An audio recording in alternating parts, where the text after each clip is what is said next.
রোগীর তুলনায় অপ্রতুল শয্যা, পর্যাপ্ত চিকিৎসক ও স্বাস্থ্যকর্মী না থাকা, সরকারি হাসপাতালগুলোতে রোগ নির্ণয়ে ল্যাবের অনুপস্থিতি এবং পরিষ্কার পরিচ্ছন্ন ও শৌচাগারের অভাব দেশের সরকারি হাসপাতালগুলোর সাধারণ চিত্র।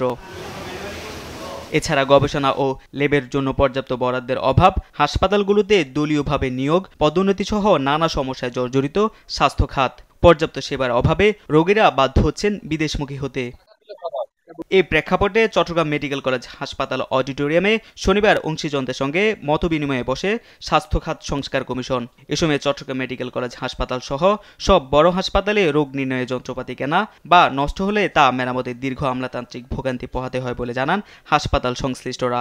আমাদের কোনো একটা জিনিস যদি রিপেয়ার করতে হয়, আমাদেরকে নিমের মাধ্যমে, মিনিস্ট্রির মাধ্যমে টেন্ডার দিয়ে তারপরে এটা রিপেয়ার করতে হয়। এটা একটা বিশাল একটা জটিলতা। রোগীদের বিদেশমুখিতা কমাতে জনবান্ধব স্বাস্থ্যসেবা নিশ্চিত করার পাশাপাশি বেসরকারি হাসপাতালগুলোতে জনগণের কাছ থেকে অযৌক্তিকভাবে বেশি খরচ যেন না রাখা হয় সেটা নিয়ে কাজ করা হবে বলে জানান কমিশনের সদস্যরা।